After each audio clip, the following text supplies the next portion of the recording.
नमस्कार दोस्तों, स्वागत है एक बार फिर से हमारे YouTube चैनल पे। एक बार फिर से हम आपके बीच हाजिर हैं।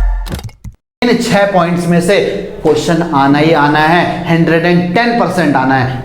अभी भी बच्चे कुछ सो रखे हैं तो भैया जाग जाओ और पढ़ना शुरू कर दो, वरना कोई मालिक नहीं है भैया, इस बार कोरोना नहीं बचाएगा किसी को। ठीक। नमस्कार दोस्तों, स्वागत है आप सभी का हमारे YouTube चैनल पे। दोस्तों आज हम आपके बीच लाए हैं जी इंडियन इकोनॉमी का चैप्टर नंबर 1। चैप्टर नंबर 1 आपकी फर्स्ट यूनिट का फर्स्ट चैप्टर है और ये यूनिट जो है आपकी 12 मार्क्स के 12 नंबर है आपके यहाँ से पक्के हैं भैया। तो टर्म 1 के हिसाब से अगर देखा जाए तो फर्स्ट यूनिट का फर्स्ट चैप्टर हम स्टार्ट कर रहे हैं और फर्स्ट चैप्टर में आज आपको बताएंगे कि Indian economy on the eve of independence, यानी स्वतंत्रता प्राप्ति के समय भारतीय अर्थव्यवस्था कैसे हालात थे, क्या हालात थे जब देश आजाद हुआ। तो देश को सबसे पहला क्वेश्चन यही पूछा जाएगा भाई आपसे कि देश को आजादी किससे मिली। तो देश को आजादी मिली भैया ब्रिटिश गवर्नमेंट से। ब्रिटिश सरकार का हमारे देश पे शासन रहा। कितने सालों तक शासन किया जी? वैसे तो ये 190 ईयर्स है, हम इसको राउंड फिगर करके बोलते हैं भैया, राउंड फिगर में 200 सालों का शासन। तो भैया इस चैप्टर में, इस टॉपिक में आपको बताया जाएगा कि आजादी के समय इंडियन एग्रीकल्चरल के क्या हालात थे। तो भैया इस वीडियो को स्किप ना करें। अगर आपको 12 नंबर चाहिए भैया तो वीडियो में बने रहें, ठीक है जी। पेपर आने वाले हैं, एग्जाम आने वाले हैं भैया, 1 महीना भी नहीं बचा है आपका और अभी भी बच्चे कुछ सो रखे हैं तो भैया जाग जाओ और पढ़ना शुरू कर दो, वरना कोई मालिक नहीं है भैया, इस बार कोरोना नहीं बचाएगा किसी को। ठीक है, तो स्टार्ट करते हैं भाई चैप्टर नंबर 1। यहां पे हम देखेंगे जी Indian economy on the eve of independence, किससे हमें आजादी मिली? ब्रिटिश गवर्नमेंट से। तो भैया हम गुलाम कब बने? सबसे पहला क्वेश्चन ये बनेगा आपसे कि हम गुलाम कब बने। तो भैया आपको एक डेट याद रखनी है कि बैटल ऑफ प्लासी, प्लासी का जो युद्ध हुआ, इस प्लासी के युद्ध के बारे में भैया आपको बता देता हूं। ये 1757 में वॉर लड़ी गई थी। सबसे पहली लड़ाई हमने ब्रिटिश गवर्नमेंट के खिलाफ लड़ी थी, जिसमें एक तरफ थे ब्रिटिशर्स और दूसरी तरफ थे हमारे इंडिया के एक प्रांत जिसको हम कहते हैं बंगाल, जो आज का वेस्ट बंगाल और बांग्लादेश से मिलकर के बना हुआ पहले एक पूरा रीजन था बंगाल। तो वहां के राजा के बीच में और ब्रिटिश गवर्नमेंट के बीच में एक लड़ाई हुई, बैटल ऑफ प्लासी, जहां से उन्होंने पहली बार अपनी हुकूमत की हमारे देश में नींव रखी। तो देश में ब्रिटिश गवर्नमेंट का आगमन बोला जाता है भाई 1757 में। यहां पे उन्होंने हमारे ऊपर शासन करना शुरू किया। इसके बाद एक और बैटल लड़ी जाती है, battle of Buxar. Battle of Buxar जो लड़ी जाती है भैया, ये गई थी हमारी बैटल ऑफ बक्सर 1764 में। इसके बाद अभी तो सिर्फ एक बंगाल वाले रीजन पे उनका कंट्रोल हुआ था, बट 1764 के बाद इनका कंट्रोल पूरी की पूरी इंडियन इकोनॉमी पे हो गया, इंडिया के ऊपर पूरा कंट्रोल हो गया। तो भैया 1764 में इन्होंने पूरे इंडिया पे ही कैप्चर कर लिया। इतनी चीज आपको पता होनी चाहिए। ये 2 वॉर्स कहीं से भी क्वेश्चन बन सकता है, 1 मार्क्स के क्वेश्चन के हिसाब से पढ़ाई करनी है। तो बैटल ऑफ प्लासी और बैटल ऑफ बक्सर ये दोनों याद रखने हैं, ठीक है जी। बैटल ऑफ प्लासी तो 100% है, आ सकता है आपका। अब हम चलते हैं भैया, इतनी चीज पता होने के बाद कि ब्रिटिश गवर्नमेंट ने जो हमारे ऊपर 200 सालों तक शासन किया, क्यों? क्योंकि देश की आजादी कब मिली थी हमें? 1757 से 1947 में 15 अगस्त 1947 को देश आजाद हुआ था। तो सबको पता है भाई इतनी बात। तो इससे देखेंगे कि भाई 200 साल के शासन में ब्रिटिश गवर्नमेंट ने हमारे ऊपर कैसे राज किया, किस तरह से उन्होंने हमारी इकोनॉमी को पूरा निचोड़ दिया। इन सारे टॉपिक्स को एक एक करके हम समझेंगे। आज हम आपके बीच में लाए हैं जी पहला टॉपिक हमारा Indian agriculture on the eve of independence, यानी स्वतंत्रता प्राप्ति के समय भारतीय कृषि के क्या हालात थे। तो भैया एग्रीकल्चर सेक्टर के बारे में देख लेते हैं आज। Agriculture sector on the eve of independence बहुत ही जल्दी पढ़ेंगे, बहुत बड़ी वीडियो बन जाएगी अगर हम धीरे धीरे पढ़ेंगे। सीधा मेन टॉपिक्स पे चलेंगे, अपने मेन पॉइंट्स पे चलेंगे। 1 मार्क्स के जितने क्वेश्चन है वो सब हम अपने कवर कर लेंगे। तो सबसे पहली जो खासियत बोल सकते हैं या फीचर्स बोल सकते हैं हम इंडियन एग्रीकल्चर के, उसमें सबसे पहला फीचर आता है low level of productivity. Production का लेवल बहुत ही ज्यादा लो था। अब प्रोडक्शन का लेवल पर हेक्टेयर में देखा जाता है जी। जो जितना भी प्रोडक्शन होता है हमारी इकोनॉमी में उसे पर हेक्टेयर में देखते हैं जी। 1 हेक्टेयर में कितना आपका प्रोडक्शन होता है। तो आजादी के समय ये डेटा फिगर्स आपको याद रखने हैं जी। इस बुक में डेट, फिगर और फैक्ट्स ये तीनों चीजें याद रखनी है हमें। तो भैया 660 केजी वीट का प्रोडक्शन होता था आजादी के समय। 1947 में हमारा सिर्फ वीट का प्रोडक्शन 660 केजी था, जबकि एरिया के हिसाब से इंडिया की जो वर्ल्ड में रैंकिंग है वो 7th है। 7th लार्जेस्ट कंट्री होने के बावजूद, इतना बड़ा एरिया होने के बावजूद इंडिया में वीट का प्रोडक्शन नहीं हो पा रहा था जी। इतनी ज्यादा बैकवर्ड हमारी एग्रीकल्चर थी, प्रोडक्शन का लेवल बहुत ज्यादा लो, उत्पादन का निम्न स्तर, बहुत ही नीचे लेवल पे हम प्रोडक्शन कर रहे थे। आज के हिसाब से अगर इसको कंपेयर करें तो आज हमारा प्रोडक्शन है भैया 3210 केजी वीट का ही प्रोडक्शन पर हेक्टेयर में। उतने से कम ही जमीन हुई है भैया, आपकी जो सरफेस है वो कम हो गया क्योंकि लोगों ने घर बना लिया, पॉपुलेशन बढ़ चुकी है, बट उसके बावजूद हमारा एग्रीकल्चर में प्रोडक्शन बढ़ चुका है आज के टाइम में। तो जो बढ़ करके इतना ज्यादा हो चुका है, पहले इतना था, ये दोनों फिगर्स आपको याद रखनी है। यहां से क्वेश्चन अगर बनता है तो यही बनेगा कि आजादी के समय वीट का प्रोडक्शन कितना था, तो 660 याद रखना है भैया ये फिगर। अगले पॉइंट पे चलते हैं जी, high degree of vulnerability. High degree of vulnerability या हम बोल सकते हैं हाई डिपेंडेंस ऑन रेनफॉल, वर्षा पर अत्यधिक निर्भरता। तो देखो जी, वर्षा पे पूरी तरह से निर्भर थे। ब्रिटिश गवर्नमेंट ने इतना सा भी काम नहीं किया हमारी एग्रीकल्चर के लिए, यानी कि यहाँ पे इरिगेशन फैसिलिटी डेवलप कर दे हमारे लिए। कोई कैनाल नहीं, कोई वेल नहीं, कुछ नहीं, कोई डैम्स नहीं, सब भगवान भरोसे कि भैया तुम गाओ क्या भजन, भगवान जी के नाम का यज्ञ करो, इंद्रदेव को खुश करो और बारिश होएगी और उस बारिश से आप अपनी एग्रीकल्चर करोगे। तो पूरी तरह से डिपेंडेंट कर दिया था किस पे, रेनफॉल पे। अगर एक अच्छी रेनफॉल होती थी तो अच्छी फसल उगती थी, और जिस साल बारिश नहीं होती थी तो उस साल पड़ता था क्या, अकाल, सूखा, सब कुछ खत्म, tata bye bye good bye. पूरी तरह से डिपेंडेंट थे हम किस पे, रेनफॉल पे, बारिश पे निर्भर थे। ब्रिटिश गवर्नमेंट ने कोई भी हमारे लिए एग्रीकल्चर में ऐसा काम नहीं किया था। तो यहां से मुश्किल शायद क्वेश्चन बनेगा, ऐसा फैक्ट यहां पे क्वेश्चन बन सकता है कि ब्रिटिश गवर्नमेंट ने हमारे लिए इरिगेशन के सेक्टर में कोई भी हमारे लिए डेवलपमेंट नहीं किया था। ठीक है जी, बहुत सिंपल सी चीज आपको बता रहा हूं। तीसरा, यहां से भी आपके लिए फैक्ट बेस्ड क्वेश्चन बन सकता है कि बोलेगा इंडियन एग्रीकल्चर बैकवर्ड थी, उसका एक रीजन आपको बता देगा, क्योंकि यहां पे the edge on between owner of the soil and tiller of the soil, जो एक खाई रहती थी, जो जमीन को जोतने वाले होते हैं ना उन्हें टिलर बोला जाता है, और जो जमीन के मालिक होते हैं उन्हें ओनर बोला जाता है। तो मालिक और जोतने वालों के बीच में एक लड़ाई रहती थी। ये लड़ाई क्यों होती थी जी, लड़ाई होने का एक सिंपल सा रीजन यहाँ पे बताया जाता है भैया, कि जो ओनर है वो ओनर अपना प्रॉफिट तो शेयर करता था, मतलब जो क्रॉप होगी उसका एक पार्ट अपने टिलर्स को देगा, प्रॉफिट तो शेयर करता था, बट कभी कभार ओनर को जब लॉस होता था तो ये उस लॉस को भी शेयर करता था। कहता था कि भाई इस साल मुझे लॉस हुआ है तो तुम मुझे पैसा दो। तो बताओ यार कौन देगा, मैं तुम्हारे यहाँ काम कर रहा हूं तो मैं तो अपनी सैलरी लूंगा ना यार, सिंपल सी बात। बट ब्रिटिश गवर्नमेंट के अंदर ये जो जमींदार से इन्होंने अपॉइंट किए थे, ये लोग क्या करते थे, लॉस भी शेयर कर देते थे, और इससे किसान नाराज होता था और किसान और उनके बीच में लड़ाई होती थी, प्रोडक्शन बंद, सब ठप।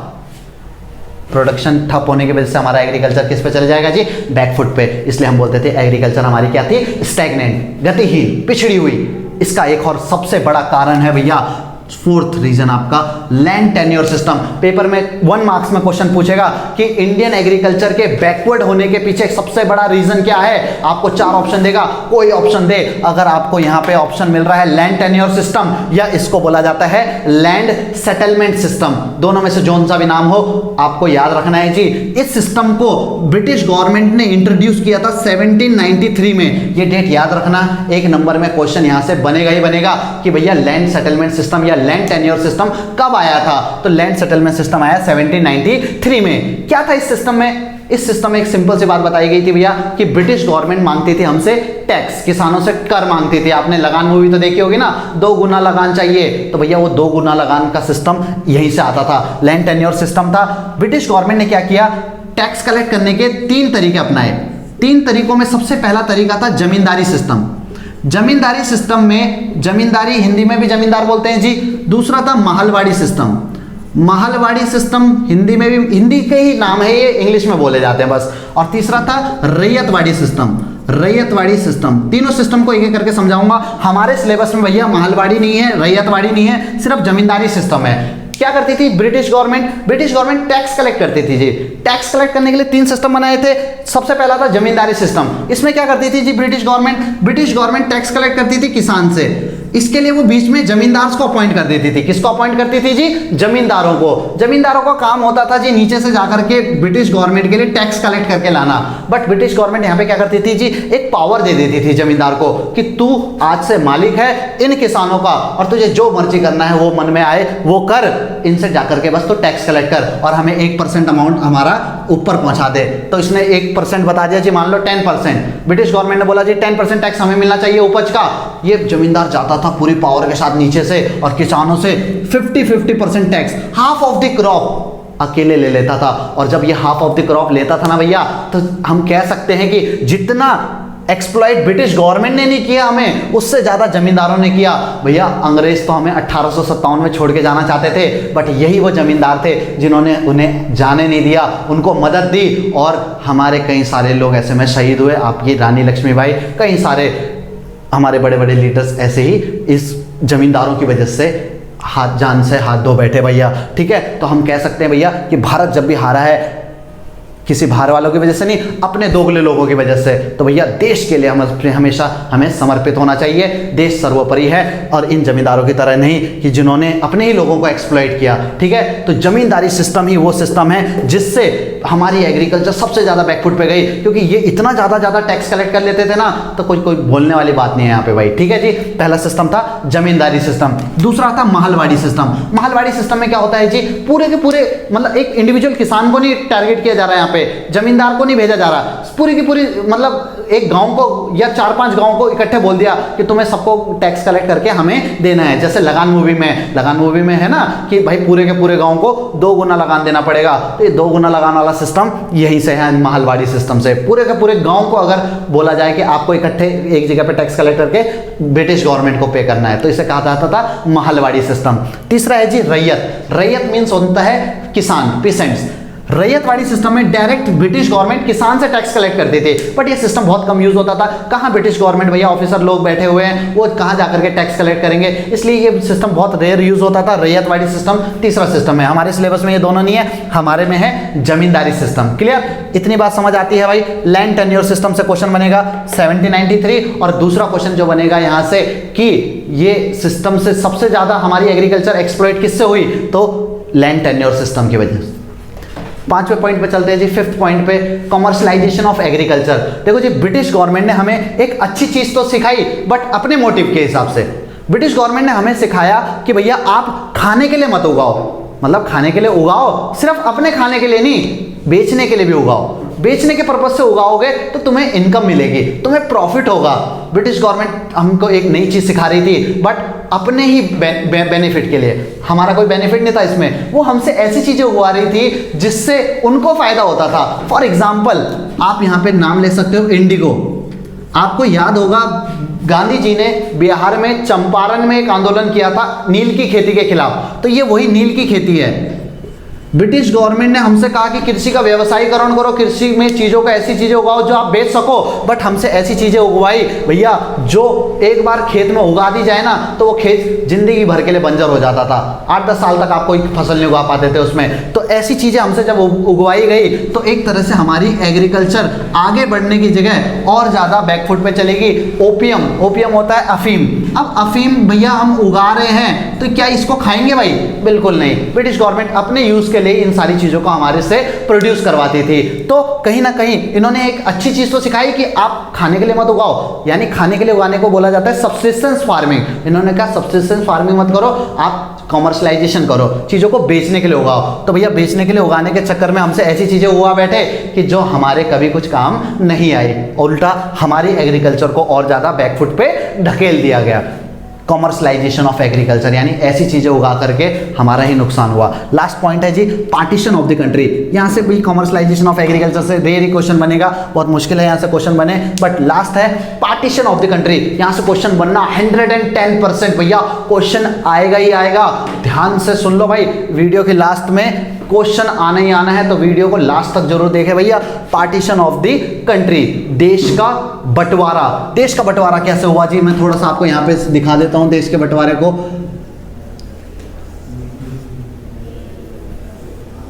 देखो जी, ये है हमारा इंडिया, जैसा भी बना है इसको मान लो भाई इंडिया ये है, ये हमारा, ठीक है। इसमें से हमने एक देश यहाँ पे निकाला है जिसे हम पाकिस्तान कहते हैं, और एक देश हमारा यहाँ पे है जिसे हम आज का बांग्लादेश कहते हैं, बट किसी ज़माने में ये ईस्ट पाकिस्तान हुआ करता था, जिसे हम आज बांग्लादेश बोल रहे हैं, ठीक है जी। ये आपका देश का बंटवारा हुआ किस बेसिस पे हुआ, सबको पता है, रिलीजन बेसिस पे, यानी धर्म के आधार पे देश को बांटा गया, हिंदू और मुस्लिम। तो कोई भी रीजन ऐसा नहीं था जहाँ पे सारे हिंदू रहते हो और सारे मुस्लिम रहते हो। तो इस हिसाब से जब बंटवारा हुआ, ब्रिटिश गवर्नमेंट ने बांटा, तो दो पार्ट्स निकाले, एक वेस्ट पाकिस्तान और एक ईस्ट पाकिस्तान, और बीच का जो पार्ट बचा वो इंडिया बचा। यहाँ से पार्टीशन से एग्रीकल्चर पे कैसे इफेक्ट पड़ा, तो सबसे पहले हम समझते हैं वेस्ट पाकिस्तान की कहानी। वेस्ट पाकिस्तान में आपको मैं बता दूं कि यहाँ जम्मू कश्मीर से कुछ मेजर रिवर्स, जो प्रमुख नदियां हमारी, जैसे आपको नाम बता दूं मैं जी, इंडस, सतलुज, ब्यास और आपकी चेनाब, रावी, ये सब नदियां, प्रमुख नदियां निकलती तो इंडिया से थी, बट बंटवारे में सारी इधर से पंजाब से होते हुए सारी पाकिस्तान चली गई। अब देश के इतने बड़े हिस्से पे, जहाँ पे पंजाब, हरियाणा, राजस्थान, इन सभी एरियाओं पे नदियाँ ख़त्म जी। देश में नदियाँ सारी चली गई कहाँ पे, वेस्ट पाकिस्तान में, और ये एरिया एक तरह से सूखाग्रस्त हो गया और एग्रीकल्चर सेक्टर में बहुत ज़्यादा पिछड़ गया। देश में आगे कैसे हमने इसमें सुधार किया वो हम नेक्स्ट चैप्टर में जब पढ़ेंगे, चैप्टर नंबर 2 में, वहाँ पे बताऊंगा। बट अभी के लिए आपको इतना पता होना चाहिए भैया, बंटवारे में सारी नदियाँ इधर चली गई जी पाकिस्तान में। तो वेस्ट वाला इंडिया यहाँ पे स्ट्रगल कर रहा था, जबकि ये वाला हिस्सा, इस वाले हिस्से में कैसे हमें नुकसान हुआ, इस वाले हिस्से में मैं आपको बता दूं कि भारत की सबसे लंबी नदी गंगा नदी, और एक नदी चाइना से आती है जिसको भारत में नाम मिलता है ब्रह्मपुत्र। ये दोनों नदियां मिलकर के दुनिया का सबसे बड़ा डेल्टा फॉर्म करती हैं। इस डेल्टा का नाम है सुंदरवन डेल्टा।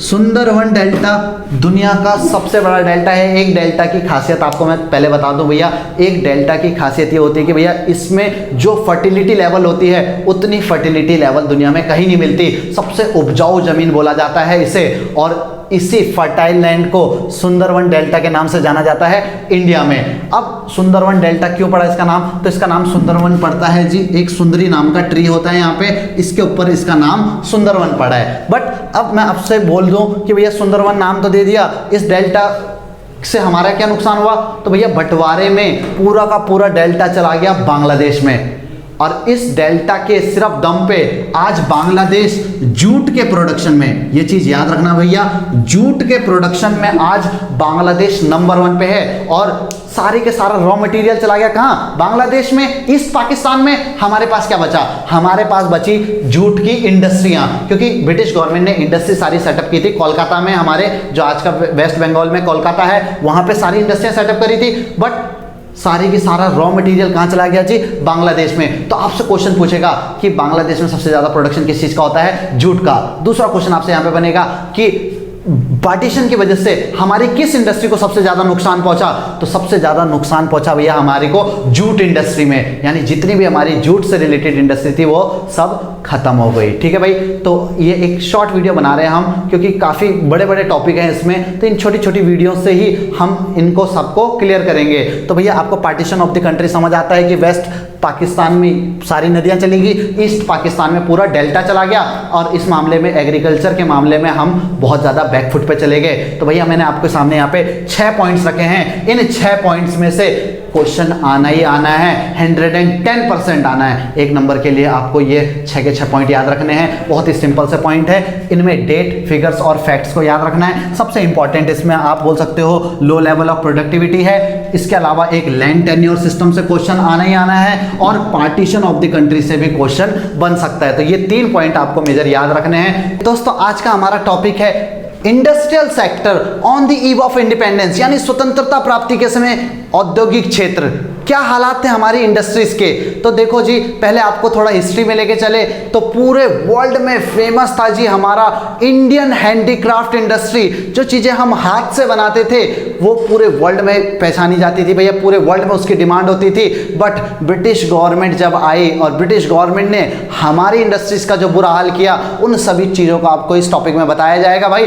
तो लास्ट तक बने रहे वीडियो में और समझिए कि यहाँ से आपके क्या क्या क्वेश्चंस बन सकते हैं। तो देखो भाई, सबसे पहला जो पॉइंट आपका यहाँ पे निकल के आता है कि ब्रिटिश गवर्नमेंट ने इंडियन हैंडीक्राफ्ट इंडस्ट्री को क्या कर दिया जी, डिस्ट्रॉय कर दिया। तो सबसे पहला पॉइंट, डिइंडस्ट्रियलाइजेशन या decay of Indian handicraft industry, Hindi में हम इसे कहते हैं विऔद्योगीकरण और हस्तशिल्प उद्योग का पतन, यानी हाथ से जो चीजें बनाई जाती थी उस इंडस्ट्री को इन्होंने क्या कर दिया जी, सिस्टमैटिकली डिस्ट्रॉय कर दिया।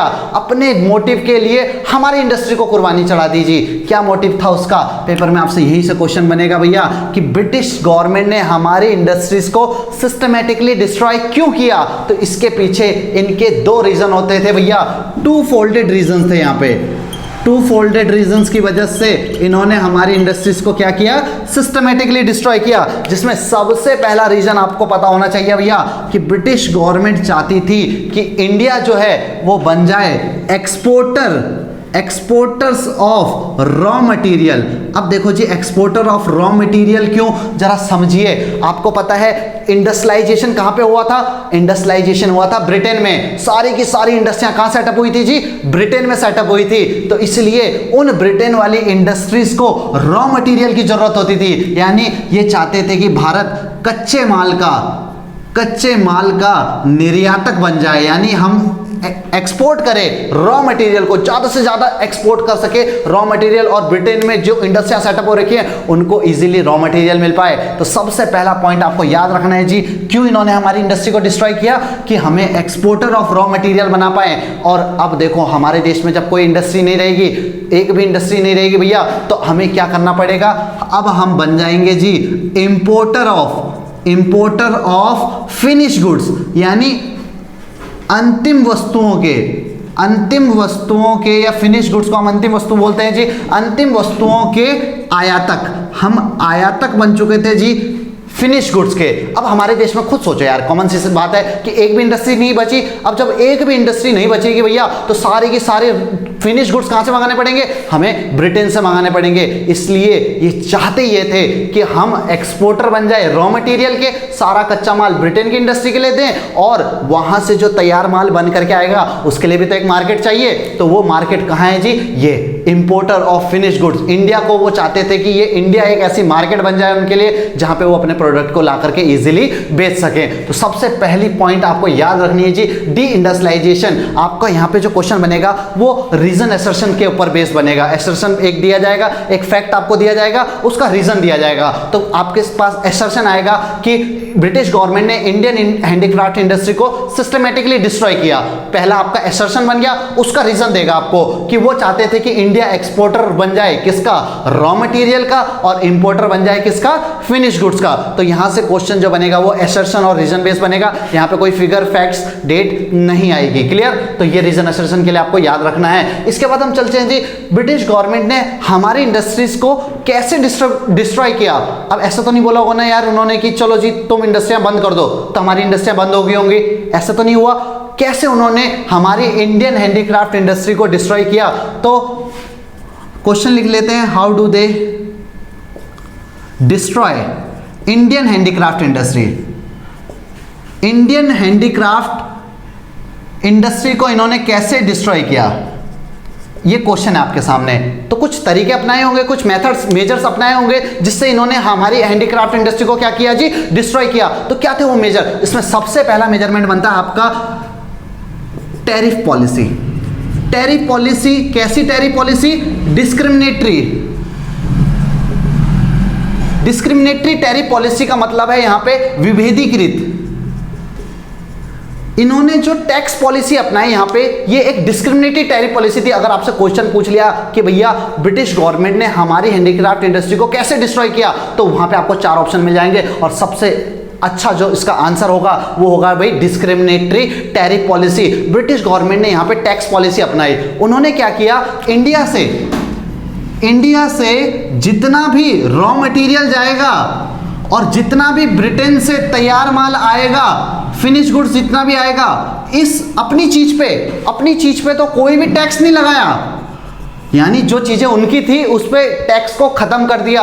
बट जो इंडियन हैंडीक्राफ्ट गुड्स थे, इंडियन हैंडीक्राफ्ट गुड्स पे इन्होंने क्या किया, हैवी टैक्स इंपोज किया, बहुत ज्यादा टैक्स लगाया। तो इसलिए हम कह सकते हैं ना भाई यहाँ पे कि तोड़ा कुत्ता कुट्टा साडा कुत्ता टॉमी वाला सीन है कि नहीं। तो ये सीन इन्होंने यहाँ पे बना दिया कि अपनी चीज कुछ नहीं और हमारी चीज पे हैवी टैक्स। इस वजह से हमारे इंडियन हैंडीक्राफ्ट गुड्स क्या हो गए जी, बहुत ज़्यादा महंगे हो गए। अब जब ये महंगे हुए भैया तो कोई खरीदेगा नहीं, इसलिए हमारी गुड्स की डिमांड धीरे धीरे डिक्लाइन होनी शुरू हो गई, इंडियन हैंडीक्राफ्ट इंडस्ट्री खत्म हो गई। पहला पॉइंट। दूसरा आप यहाँ पे लिख सकते हो न्यू पैटर्न्स ऑफ डिमांड। अब देखो ब्रिटेन में सारी की सारी इंडस्ट्रियां सेटअप हो गई थी। अब वहां पे जब इंडस्ट्री में कोई चीज प्रोड्यूस होगी तो वो मशीन में प्रोड्यूस होगी। अब मशीन कुछ नया लेके आई थी आपके सामने, एक नया पैटर्न लेके आई। अब हम वही पुराने जो धोती कुर्ता पहनते थे, ये सब चीजें हमें पसंद नहीं आ रही थी। अब हमें भी चाहिए थी क्या, ब्लू कलर वाली जीन्स। तो उस जीन्स के चक्कर में भैया हमारी डिमांड में चेंज आया और इससे एक तरह से हमारा जो प्रीशियस हैंडीक्राफ्ट इंडस्ट्री था, जो वर्ल्ड वाइड नोन था, वो एक तरह से डिस्ट्रॉय हो गया। दूसरा पॉइंट आपको न्यू पैटर्न ऑफ डिमांड याद रखना है। तीसरा पॉइंट एडवांटेज लिख सकते हो आप, एडवांटेज इन टेक्नोलॉजी। टेक्नोलॉजी में हमें क्या मिल गई थी भैया, ब्रिटेन को एडवांटेज मिल गई थी। हम हाथ से बना रहे हैं, वो मशीन से बना रहे हैं। किसका माल बिकेगा भाई, ब्रिटेन वालों को बिकेगा कि नहीं बिकेगा, उनकी जो कॉस्ट है वो कम आएगी कि नहीं आएगी। तो भैया ये पॉइंट्स आपको याद रखने हैं यहाँ पे कि किस तरह से ब्रिटिश गवर्नमेंट ने हमारे इंडस्ट्रीज को सिस्टमेटिकली डिस्ट्रॉय किया था। ठीक है भाई, चलते हैं अगले पॉइंट पे। चलिए दोस्तों चलते हैं अपने सेकंड पॉइंट की ओर। सेकंड पॉइंट कहता है भैया adverse effect of deindustrialization, यानी विऔद्योगीकरण के बुरे प्रभाव। क्या प्रभाव पड़ेंगे जी, इंडस्ट्रियां खत्म हो जाएंगी, इंडस्ट्रियां बंद हो जाएंगी तो क्या प्रभाव पड़ेगा, अरे जी बेरोजगार हो जाएगा इंसान, लोग बेरोजगार हो जाएंगे। तो सबसे पहला पॉइंट होता है भैया लार्ज स्केल पे हमारे देश में अनएम्प्लॉयमेंट हो गई। जितने लोग काम कर रहे थे कहाँ पे, इंडस्ट्रीज में, वो सब गए, tata bye bye good bye हो गया उन सबका। उन सबको कहा बेटा जाओ और खेती करो। अब खेती करोगे तो वहां पे क्या प्रोड्यूस करोगे, ब्रिटिश गवर्नमेंट के लिए रॉ मटेरियल। और यही तो ब्रिटिश गवर्नमेंट चाहती थी कि ज्यादा से ज्यादा लोग उनके लिए रॉ मटेरियल प्रोड्यूस करें, क्योंकि सारी इंडस्ट्रियां कहां सेटअप थी, ब्रिटेन में सेटअप थी बच्चों। तो इसलिए सबसे पहला काम जो उन्होंने किया है, डी इंडस्ट्रियलाइजेशन किया, जिससे बुरा प्रभाव क्या पड़ा, अनएम्प्लॉयमेंट, बेरोजगारी हुई और सभी लोग चले गए एग्रीकल्चर सेक्टर पे। इससे एग्रीकल्चर सेक्टर पे क्या होगा जी, एग्रीकल्चर सेक्टर पे भी यहाँ पे दबाव पड़ेगा। ज़्यादा लोग वहाँ पे काम करेंगे तो उतना प्रोडक्टिविटी नहीं होगी, जितने ज़्यादा लोग वहाँ पे काम कर रहे होंगे। तो कुल मिला जुला करके इंडियन इकोनॉमी को उन्होंने सिस्टमेटिकली डिस्ट्रॉय किया, एक्सप्लॉइट किया, जिससे हमारी इकोनॉमी एक तरह से स्टैग्नेंट इकोनॉमी हो गई, पिछड़ी हुई इकोनॉमी हो गई। सेकेंड पॉइंट, अब देखो जी एक भी इंडस्ट्री नहीं रहेगी इंडिया में तो क्या होगा, सारा का सारा माल कहां से मंगाना पड़ेगा, ब्रिटेन से मंगाना पड़ेगा। इसलिए जो सेकंड पॉइंट बनता है इंपोर्ट्स ऑफ फिनिश गुड्स, यानी तैयार माल को हमें क्या करना पड़ा, वहां से मंगाना पड़ा, आयात करना पड़ा। ये सेकंड पॉइंट है जी। इंडिया में कोई भी इंडस्ट्री नहीं थी, अब सारा का सारा तैयार माल ब्रिटेन भरोसे कि ब्रिटेन देगा, तो एक तरह से हम दूसरे पे डिपेंड हो रहे थे। अब यही तो एक प्रॉब्लम होती है कि इकोनॉमी में कभी किसी पे डिपेंड नहीं होना चाहिए। आप लोग अपने घर वालों पे डिपेंड हो, उनकी बातें मानते हो, सेम यही इंडिया के हालात हो जाते थे फिर उस टाइम पे। तो भाई सेकंड पॉइंट है adverse effect of deindustrialization की, उसके क्या बुरे प्रभाव पड़े। इन दो बुरे प्रभावों को आपको यहाँ पे याद रखना है। ये भी क्वेश्चन बनेगा तो रीजन असर्शन के ऊपर बेस बनेगा, इसमें वैसा कोई क्वेश्चन नहीं बन पाएगा। ठीक है जी। तीसरा पॉइंट है इसका, sorry, lack of capital good industry. Lack of capital good industry का मतलब कि इंडिया में कोई भी ऐसी इंडस्ट्री नहीं थी जो कैपिटल गुड्स को प्रोड्यूस करे। अब ये कैपिटल गुड्स क्या होता है जरा समझिए। मैं आपको यहाँ पे एक इंडस्ट्री बना करके दिखाता हूँ। मान लो ये एक इंडस्ट्री है जिसमें मशीन प्रोड्यूस होती है, कोई भी मशीन प्रोड्यूस हो रही है। अब ये मशीन क्या होती है बच्चों, मान लो इस मशीन का नाम मैंने रख दिया सिलाई मशीन। एक सिलाई मशीन प्रोड्यूस कर रही है जिस इंडस्ट्री में, इस इंडस्ट्री को कहा जाता है कैपिटल गुड इंडस्ट्री, यानी ये कैपिटल गुड्स को प्रोड्यूस कर रही है, मशीनों को प्रोड्यूस कर रही है। ये मशीनें क्या काम आती हैं जी, ये मशीनें काम आती हैं दूसरी इंडस्ट्री के सेटअप में। यानी अगर किसी को दूसरी इंडस्ट्री सेटअप करनी हो ना तो उसको मशीनों की जरूरत होती है, और जो मशीनें बनाता है उसे हम कहते हैं क्या, कैपिटल गुड इंडस्ट्री। यानी ये सिलाई मशीन एक टेलर इंडस्ट्री को जन्म देगी कि नहीं देगी, एक टेलर इंडस्ट्री सेटअप हो सकती है अगर एक कैपिटल गुड इंडस्ट्री होगी। बट इंडिया में कोई ऐसी इंडस्ट्री थी नहीं जो कैपिटल गुड्स प्रोड्यूस करे। अब जब कैपिटल गुड्स प्रोड्यूस करने वाली इंडस्ट्री नहीं है तो आगे कोई नई इंडस्ट्री सेटअप हो पाएगी? बिल्कुल नहीं भैया, कोई नई इंडस्ट्री यहाँ पे आगे सेटअप नहीं हो पाएगी। और यही एक सबसे बड़ी प्रॉब्लम थी कि इंडिया में एक भी कैपिटल गुड इंडस्ट्री नहीं थी जिससे आगे कोई नई इंडस्ट्री सेटअप हो सके। और ये आपका थर्ड पॉइंट है जो एक प्रॉब्लम बताता है कि इंडस्ट्रियल सेक्टर के बारे में, आज़ादी के समय हमारा इंडस्ट्रियल सेक्टर कैसा था। तो इन तीनों पॉइंट्स में से आपके जो रीजन एसोसिएशन से क्वेश्चन है वो काफ़ी सारे बन सकते हैं। या क्वेश्चन बनेगा कि ब्रिटिश गवर्नमेंट ने हमारी हैंडीक्राफ्ट इंडस्ट्री को कैसे डिस्ट्रॉय किया। तो ये जो टैरिफ पॉलिसी थी, उनकी जो टैक्स पॉलिसी, वो आपको याद रखना है और एक इसके एडवर्स इफेक्ट याद रखने हैं। तो यहाँ से क्वेश्चन बहुत बन सकते हैं भैया। तो इतना आप करिए, अगले टॉपिक पे बढ़ते हैं जी हम। नेक्स्ट टॉपिक है हमारा, चलिए दोस्तों चलते हैं अब अगले टॉपिक पे। अगला टॉपिक है हमारा फॉरेन ट्रेड यानी विदेशी व्यापार। हमारा भारत आज़ादी के समय किन देशों के साथ व्यापार करता था, इस टॉपिक में आपको ये सारी चीज़ें बताई जाएगी। तो सीधा बढ़ते हैं भाई नेक्स्ट टॉपिक पे। हमारा जो फॉरेन ट्रेड है, कहता है भैया सबसे पहला point, exporter of raw material and importer of finish good. देखो जी, मैंने आपको बताया कि इंडिया में सारी इंडस्ट्रीज को क्या कर दिया गया था, खत्म कर दिया गया था, डी इंडस्ट्रियलाइजेशन कर दिया। इससे क्या हुआ कि हमारे देश में एक भी इंडस्ट्री नहीं बची। अब जब एक भी इंडस्ट्री नहीं बचेगी तो हमें सारा का सारा माल कहाँ से मंगाना पड़ेगा, तैयार, बाहर से। अब वहाँ ब्रिटेन में जितनी भी इंडस्ट्रियाँ सेटअप हुई थी भैया, वहाँ पे हमारा रॉ मटेरियल जाता था, यानी हम रॉ मटेरियल का एक्सपोर्ट करते थे और फिनिश गुड्स का इंपोर्ट करते थे। हिंदी में समझे तो भाई कच्चे माल का निर्यातक और तैयार माल का आयातक हमें कहा जाता था, क्योंकि ब्रिटिश गवर्नमेंट ने हमारे देश में डी इंडस्ट्रियलाइजेशन किया था और उनका जो मेन रीजन था, मेन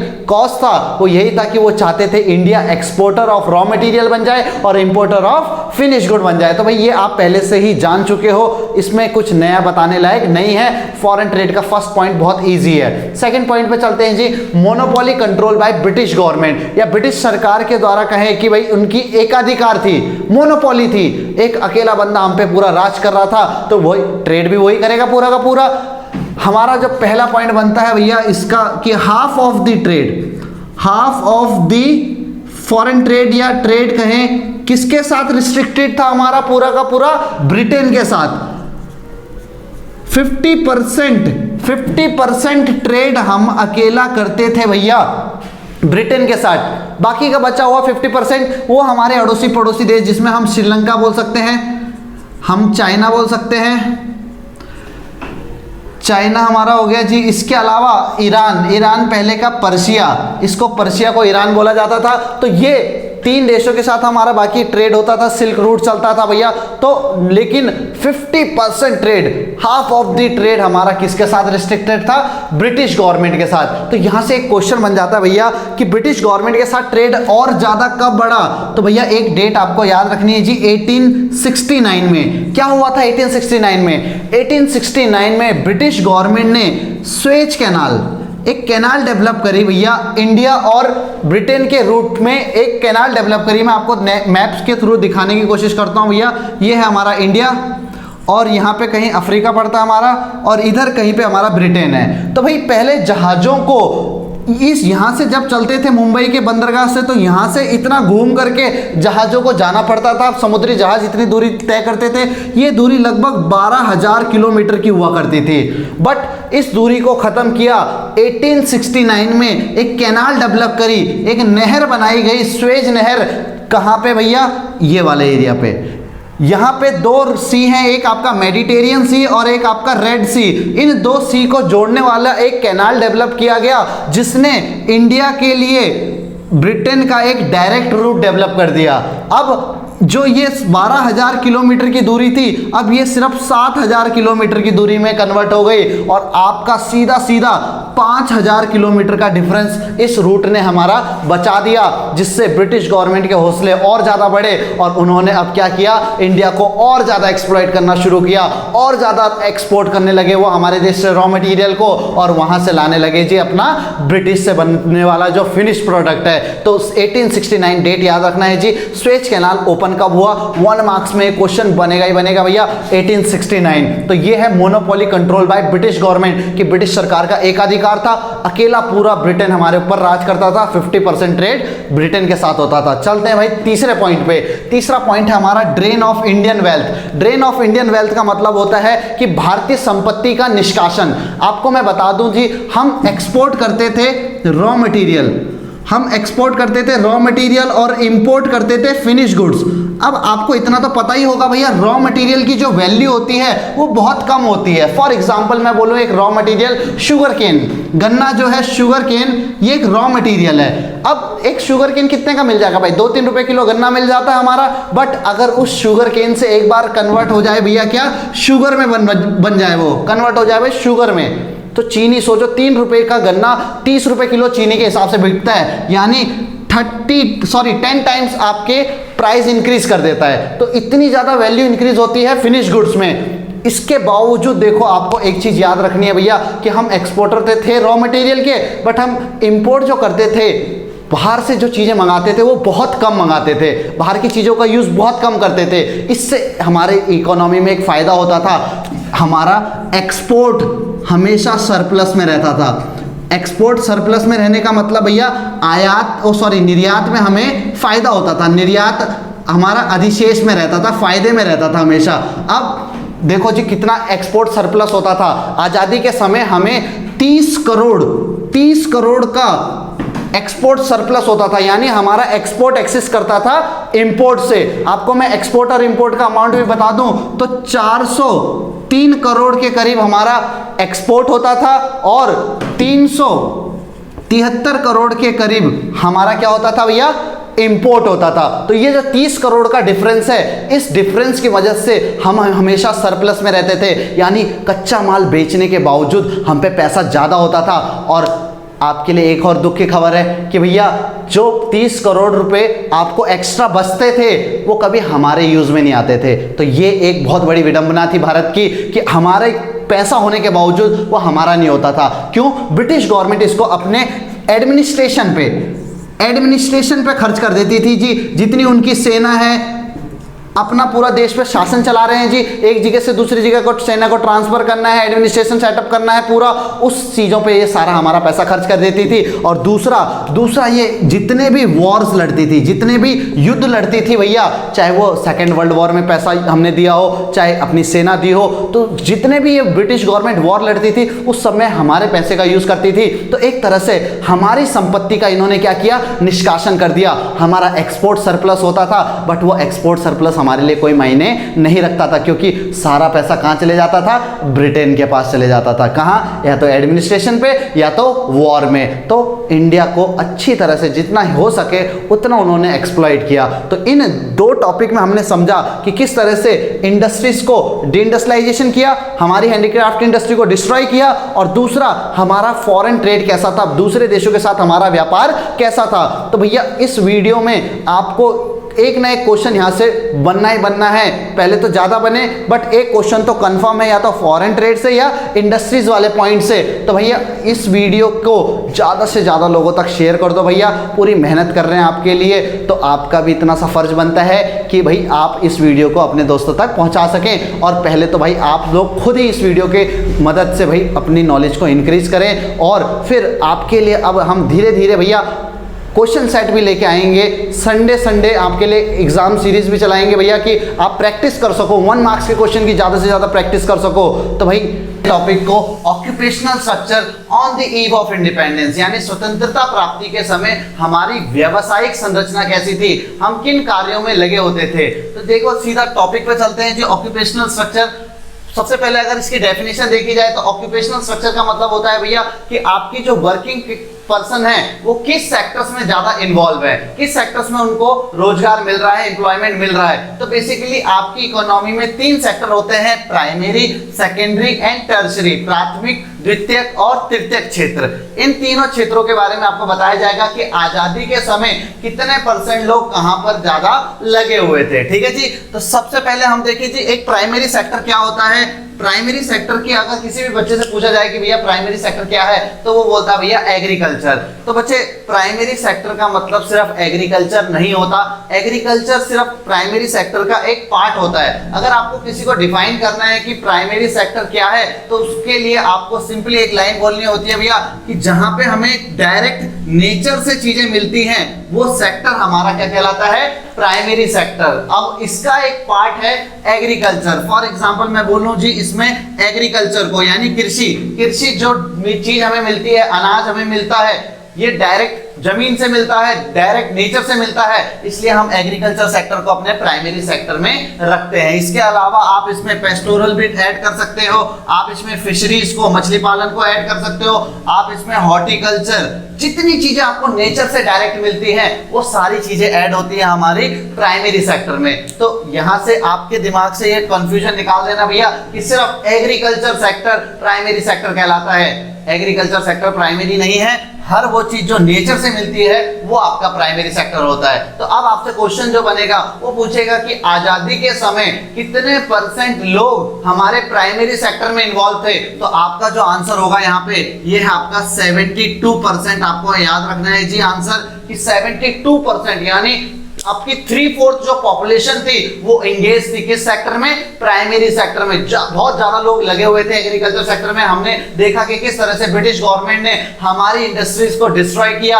अगर आपने वो वीडियो नहीं देखी है भैया तो इससे पहले वाली वीडियो देख ले, तब आपको ये कहानी भी समझ आ जाएगी कि क्यों इंडिया के ज्यादातर लोग प्राइमरी सेक्टर में इन्वॉल्व थे। क्लियर? तो 72% पॉपुलेशन हमारी प्राइमरी सेक्टर में थी। चलते हैं जी अगले टॉपिक पे, सेकेंडरी सेक्टर। सेकेंडरी सेक्टर एक ऐसा सेक्टर होता है जो आपकी जो चीजें नेचर से मिलती है, इन नेचर से मिलने वाली चीजों को ट्रांसफॉर्म किया जाता है, ट्रांसफॉर्म करके एक फिनिश गुड तैयार किया जाता है। फॉर एग्जांपल मैं आपको बताऊं तो नेचर से एक एग्रीकल्चरल प्रोडक्ट निकाल देते हैं। एक एग्रीकल्चर प्रोडक्ट हमारा है शुगर केन। शुगर केन भैया गन्ना, जिसे हम कहते हैं भैया क्या, गन्ना। अब गन्ना जी प्रोड्यूस हुआ एग्रीकल्चर में, अब गन्ने से हम क्या बना देते हैं फैक्ट्री में, हम बना देते हैं भैया शुगर। क्या बना लेते हैं यहाँ पे, शुगर बना देते हैं। ठीक है जी। तो गन्ने को देखो, गन्ना एक लंबा डंडा है लेकिन उसको चीनी के बुरादे में कन्वर्ट कर दिया जाता है, यानी उसके ट्रांसफॉर्म करने की जो प्रोसेस है वो की जाती है कहाँ, सेकेंडरी सेक्टर में। यानी इस सेक्टर को हम एक और नाम से जानते हैं मैन्युफैक्चरिंग सेक्टर। मैन्युफैक्चरिंग सेक्टर जिसको सेकेंडरी सेक्टर भी बोला जाता है। ठीक है जी। तो यहाँ पे चीजों को ट्रांसफॉर्म किया जाता है, एक नई चीज बना दी जाती है। इस सेक्टर में कितने लोग हमारे इन्वॉल्व थे, तो आपके ना कुछ बुक्स में 9% दे रखा है और कुछ में 10% दे रखा है। तो भैया आप 9 और 10 जो भी आपके ऑप्शन में आए आप उसको सेलेक्ट करना, दोनों नहीं आएंगे ऑप्शन में, 9 आएगा या 10 आएगा आपका। क्लियर? तो 2 सेक्टर हमने समझ लिए जी, आजादी के समय इन दोनों सेक्टर में कितने कितने लोग इन्वॉल्व थे। तीसरा सेक्टर बचता है जी आपका टर्शियरी सेक्टर। फाइनल सेक्टर है जी ये एक ऐसा सेक्टर जिस सेक्टर में भैया हम एक तरह से सर्विस प्रोवाइड करते हैं, सेवा देते हैं। किसको, इन दोनों सेक्टर्स को। इन दोनों सेक्टर्स को जिस सेक्टर से सर्विस मिलती है, फॉर एग्जांपल भैया आपको बताया जाए कि प्राइमरी सेक्टर में शुगर केन प्रोड्यूस हुआ। अब शुगर केन को शुगर बनाया जाएगा कहां पे, इंडस्ट्री में बनाया जाएगा।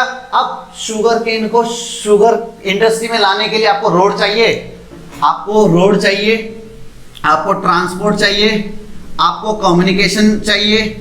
ये सारी चीजें एक सर्विस है और ये सर्विस सारी प्रोवाइड करता है आपको टर्शियरी सेक्टर, इसलिए हम इसे सर्विस सेक्टर के नाम से भी जानते हैं। तो देखो भाई 72% यहाँ पे हो गए, 10% यहाँ पे 82 हो गया, बचा कितना 18% लोग हमारे कौन से सेक्टर में इन्वॉल्व थे, टर्शियरी सेक्टर में। तो पहले क्वेश्चन तो आपको ये बनेंगे जी, प्राइमरी, सेकेंडरी और टर्शियरी। अब एक क्वेश्चन मैं आपसे ऐसे ही पूछ रहा हूं कि आपकी इकोनॉमी के डेवलपमेंट के लिए आपके लिए सबसे इंपॉर्टेंट सेक्टर कौन सा होता है, सबसे इंपॉर्टेंट सेक्टर कौन सा है, आप कमेंट में सेक्शन में आंसर दे दीजिए और मैं वीडियो के लास्ट में आपको बताऊंगा कि सबसे इंपॉर्टेंट सेक्टर कौन सा होता है। तब तक आप पहले कमेंट कर दीजिए जी, देखते हैं किस बच्चे का आंसर सही आता है। ठीक है जी। प्राइमरी, सेकेंडरी एंड टर्शियरी तीनों सेक्टर हो गए। इसके बाद आपको एक और क्वेश्चन पूछेगा कि आजादी के बाद कौन कौन से स्टेट्स ने प्राइमरी सेक्टर से अपना जो इन्वॉल्वमेंट था वो कम किया। तो जितने भी हमारे ज्यादातर जो साउथ के स्टेट्स हैं, जिसमें हम नाम लेते हैं कर्नाटका, तमिलनाडु,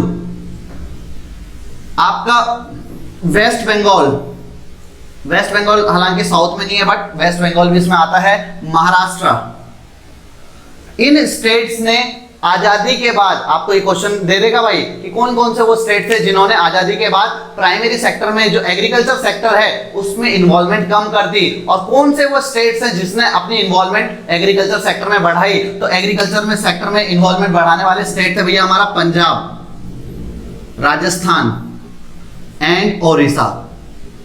ये 3 स्टेट थे जहां पे एग्रीकल्चर सेक्टर में प्रोडक्शन को बढ़ाया गया, जबकि ये बाकी के स्टेट जो मैंने बताया आपके साउथ के कर्नाटका, तमिलनाडु, वेस्ट बंगाल और महाराष्ट्र, इन स्टेट्स ने एग्रीकल्चर सेक्टर में अपना प्रोडक्शन कम कर दिया। क्लियर? तो यहां से क्वेश्चन बनेगा। और इसके अलावा आप आज के हिसाब से देखो भाई, करंट ऑक्यूपेशनल स्ट्रक्चर देखो तो ऑक्यूपेशनल स्ट्रक्चर में काफी चेंज आया है। हमने अपना प्राइमरी सेक्टर रिड्यूस कर दिया है, बट हमें इंक्रीज करना चाहिए था अपना सेकेंडरी सेक्टर। हमने अपना सेक्टर कौन सा इंक्रीज कर दिया जी?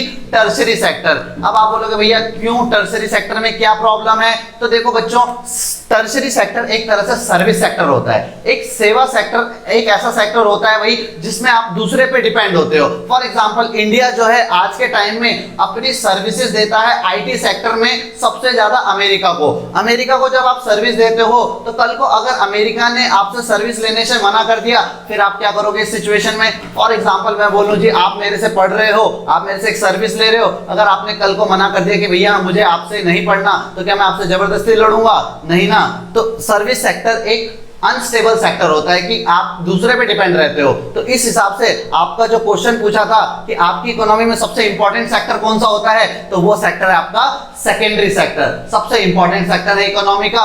क्यों है भैया ये इंपॉर्टेंट? इंपॉर्टेंट इसलिए है क्योंकि यहां पे आप चीजें करते हो मैन्युफैक्चर। एक तो देखो रॉ मटेरियल को फिनिश गुड में ट्रांसफॉर्म किया जाता है तो उसकी वैल्यू कहीं ज्यादा बढ़ जाती है। अब जब वैल्यू जब ज्यादा बढ़ती है, और दूसरा आप किसी पे डिपेंड नहीं हो, आप रॉ मटेरियल कहीं से भी ला सकते हो, आप सर्विसेज कहीं से भी ले सकते हो, बट आपके पास अगर इंडस्ट्री होगी तो आप गुड्स एंड सर्विस प्रोड्यूस कर सकते हो। इससे क्या होगा भाई, आपकी इकोनॉमी में जीडीपी ग्रोथ होगी, आप अपना माल पूरे वर्ल्ड में कहीं पे भी बेच सकते हो। और इससे एक तरह से हम बोल सकते हैं कि भैया सबसे इंपॉर्टेंट सेक्टर जो होता है इकोनॉमी के लिए वो होता है सेकेंडरी सेक्टर। होप आपको ये पूरी कहानी समझ में आई हो, पूरा ऑक्यूपेशनल स्ट्रक्चर समझ में आया है। 3 सेक्टर हैं, तीनों सेक्टर से क्वेश्चन यहाँ से इनके फिगर्स पूछ सकता है, या आपसे ये जो डेटा आपको मैंने बताया है फैक्ट्स ये पूछ सकता है कि कौन से सेक्टर का प्रोडक्शन कम हुआ। ठीक है जी, चलते हैं हम अब नेक्स्ट टॉपिक पे अपने। चलिए दोस्तों बढ़ते हैं अगले टॉपिक की ओर। उससे पहले एक मक्खी बहुत परेशान कर रही थी हमें वीडियो में, तो पहले हमने उस मक्खी को काम तमाम किया। उसके बाद अब चलते हैं भाई अगले टॉपिक पे जो है infrastructure. Infrastructure on the eve of independence, यानी आजादी के समय हमारा आधारिक संरचना कैसा था, बेस कैसा था, ब्रिटिश गवर्नमेंट ने हमारे इंफ्रास्ट्रक्चर के डेवलपमेंट के लिए क्या क्या कदम उठाए, उन सभी चीजों को हम इस टॉपिक में समझेंगे। तो सबसे पहला टॉपिक है जी हमारा रोड्स। रोड्स सड़क। सड़क एक ऐसी चीज है जी जो भी आपके अदर मीडियम ऑफ ट्रांसपोर्ट होते हैं, जैसे रेलवेज है, एयरवेज है और आपका वाटरवेज है, इन तीनों वेज तक पहुंचने के लिए आपको रोडवेज की जरूरत पड़ती है जी। कोई आपका जहाज आपके घर के आगे आके नहीं रुकता, कोई रेल आपके घर के आगे आके नहीं रुकती, तो रुकती है तो भैया आपकी गली, आपकी सड़क जो आपके घर के आगे आती है। यानी सड़क की एक और खासियत है, आपको door to door facility provide करती है। तो ब्रिटिश गवर्नमेंट ने आजादी के पहले भैया रोडवेज पे इतना ज्यादा फोकस नहीं किया, इतना ज्यादा उसने हमारी रोडवेज को डेवलप नहीं किया। कुछ रोड डेवलप करी, लगभग 400 किलोमीटर के करीब इन्होंने हमारे देश में रोड्स को बनाया था। यानी जो अंदरूनी भाग है, देश के अंदरूनी भाग है, वहां तक पहुंचने के लिए उन्होंने कुछ रोड्स को डेवलप किया था। तो यहां से वैसे इस टर्म में आपके क्वेश्चन मुश्किल बनना है क्योंकि यहाँ पे कोई फिगर फैक्ट्स यूज नहीं होता। ठीक है जी, एक फिगर बताया जा रहा है 400 किलोमीटर के करीब इन्होंने हमारे यहाँ पे रोड्स को डेवलप किया। सेकेंड टॉपिक पे चलते हैं जी हमारा रेलवेज। यहां से तो क्वेश्चन 110% भैया बनना ही बनना है। भैया लिख लो कहीं पे कॉपी में कि रेलवे कब इंट्रोड्यूस हुई। रेलवे इंडिया में इंट्रोड्यूस होती है जी 1850 में, 1850 में रेलवे को इंट्रोड्यूस किया किसने जी? ब्रिटिश गवर्नमेंट ने। बट देखो क्वेश्चन कैसे बनेगा, आपसे पूछेगा कि रेलवे को कब लाया गया, तो डेट याद रखनी है 1850 में। बट जो आपकी फर्स्ट रेल आपकी जो रन करती है, फर्स्ट रेल आपकी जो चली वो चलती है भैया 1853 में। दोनों डेट में कंफ्यूजन मत क्रिएट करना भैया। अगर पूछे रेल कब इंट्रोड्यूस हुई 1850 और चली कब? 1853। भैया ऐसे थोड़ी कि इंट्रोड्यूस करते ही चल जाएगी, कुछ टाइम तो लगेगा ना बनने में। तो 1853 में हमारी फर्स्ट रेल चली थी। पेपर में क्वेश्चन आएगा कहां से कहां को, तो भैया पहले रोड चली जी, रेलवे चली हमारी बॉम्बे से ठाणे की ओर। बॉम्बे से ठाणे आपका जो डिस्टेंस था ये 34 किलोमीटर का ये डिस्टेंस था। इस डिस्टेंस को कवर किया भाई पहली बार रेलवे ने। आपसे क्वेश्चन उल्टा भी पूछ लेगा, आपको ऑप्शन में देगा कि भैया ठाणे टू बॉम्बे। बच्चे सोचेंगे यार एक ही बात तो है, ठाणे से बॉम्बे चलना। नहीं जी, बॉम्बे से ठाणे को गई थी ट्रेन, तो आपको ऑप्शन कौन सा टिक करना है? बॉम्बे टू ठाणे, ठाणे टू बॉम्बे नहीं। ठीक है जी, तो यहां से आपके सामने 3 क्वेश्चन बन जाते हैं। सबसे पहला क्वेश्चन कि इंट्रोड्यूस कब किया गया, फर्स्ट रेल कब चली और किस डिस्टेंस पे चली, कहां पे चली? बॉम्बे से ठाणे के बीच में चली। ठीक है जी, तो रेलवे से क्वेश्चन बनना भैया 200% मान लो कि आएगा ही आएगा यहां से। तीसरा है जी post and telegraph. Post and telegraph में क्या डेवलप किया जी इन्होंने? अपने देश के एडमिनिस्ट्रेशन को और अच्छा बनाने के लिए, मतलब कि ब्रिटिश गवर्नमेंट और अच्छे से रूल कर सके, इसके लिए पोस्ट एंड टेलीग्राफ को इंट्रोड्यूस किया। यहाँ पे पोस्ट एंड टेलीग्राफ में एक इलेक्ट्रॉनिक टेलीग्राफ के तौर पे हम कहते हैं इसे, इसको इन्होंने इंट्रोड्यूस किया।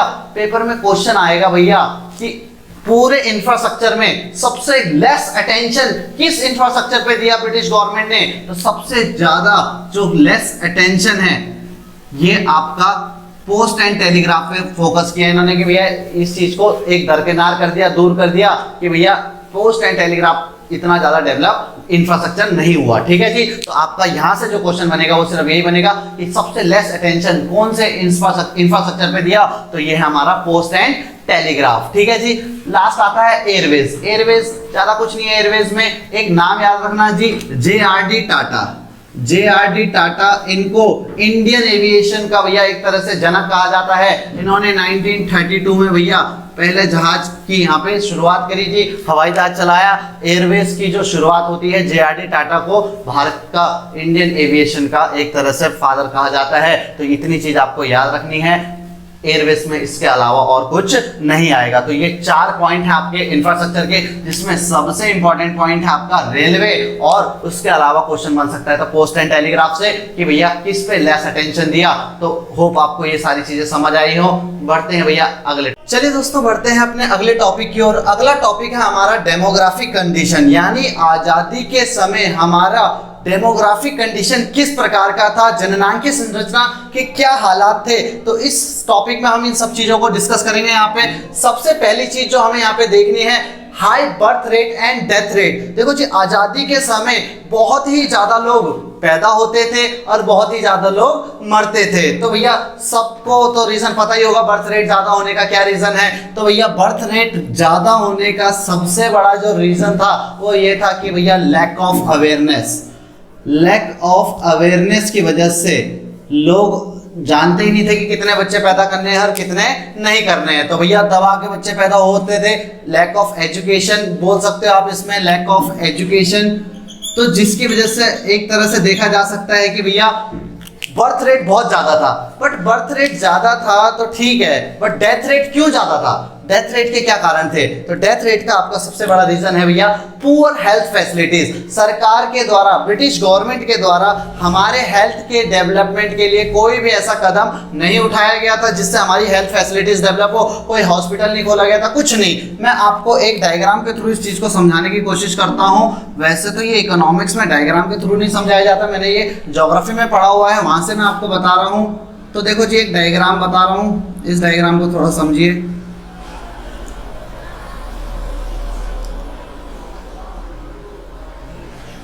इस डायग्राम में देखिए बच्चों, आपको 2 लाइनें देखने को मिल रही हैं। सबसे पहली लाइन है यहाँ पे बर्थ रेट की और दूसरी लाइन है हमारी ये डेथ रेट की। ये एक पत्ती नुमा आकार का हमारा डायग्राम बना हुआ है जहाँ पे आपको मैं पॉपुलेशन के बारे में बता रहा हूँ, बर्थ रेट और डेथ रेट। देखिए जी, ये जो एक टाइम पीरियड है ये 1921 का टाइम पीरियड है। ये आपके क्वेश्चन के लिहाज से भैया बहुत इंपॉर्टेंट क्वेश्चन है। 1 मार्क्स का आपसे क्वेश्चन पूछ लेगा कि the year of great divide कौन सा ईयर है। आपको 1921 को नाम लिख देना भैया, the year of great divide के नाम से इसको जाना जाता है। इस साल जो हुआ था भैया, हिंदी में इसको बोलते हैं महान विभाजन का वर्ष। महान विभाजन का वर्ष क्या हुआ था जी इस डेट को 1921 को क्या हुआ? तो देखो जी हमारे देश में पॉपुलेशन सेंसस होता है, जनगणना होती है, आपको पता है हर 10 साल में पॉपुलेशन सेंसस होता है। तो एक क्वेश्चन आप यहां से ये भी समझिए कि फर्स्ट ऑफिशियल सेंसस कब हुआ था? फर्स्ट ऑफिशियल सेंसस हमारे देश में 1881 में हुआ था। ब्रिटिश गवर्नमेंट ने सेंसस को कलेक्ट किया था भैया 1881 में, ये डेट याद रखनी है आपको। एक नंबर का क्वेश्चन यहां से भी बनता है। अब आजादी के बाद जो सबसे पहला सेंसस हुआ वो हुआ 1951 में। तो जिस भी ईयर के पीछे आपको 1 दिख जाए तो समझना उस साल क्या होगा, सेंसस होगा। तो लास्ट हमारा सेंसस हुआ था 2011 में, और अब नेक्स्ट सेंसस है हमारा इसी साल 2021 में हमारा सेंसस होगा, क्योंकि हर के पीछे देख लो आप 1 है। हर 10 साल में हम क्या करते हैं, सेंसस करते हैं जी। तो फर्स्ट ऑफिशियल सेंसस 1881 में हुआ। तो 1881 से लेकर 1921 तक जो आपकी पॉपुलेशन थी वो किसी साल बढ़ जाती थी, किसी साल कम हो जाती थी, यानी पॉपुलेशन घटती बढ़ती रहती थी। ऐसा नहीं होता था कि लगातार बढ़ती जा रही है या घटती जा रही है, पॉपुलेशन बढ़ती और घटती चेंजेस होते रहते थे। तो 1921 का वो ईयर है, इस ईयर के बाद से आज तक हमारी पॉपुलेशन लगातार बढ़ती चली गई है, इसलिए हम इसे कहते हैं the year of great divide. यहां से क्वेश्चन 110% आना है भैया। The year of great divide किसे कहते हैं? इस 1921 के ईयर को आपको भाई नोट कर लेना बहुत अच्छे से।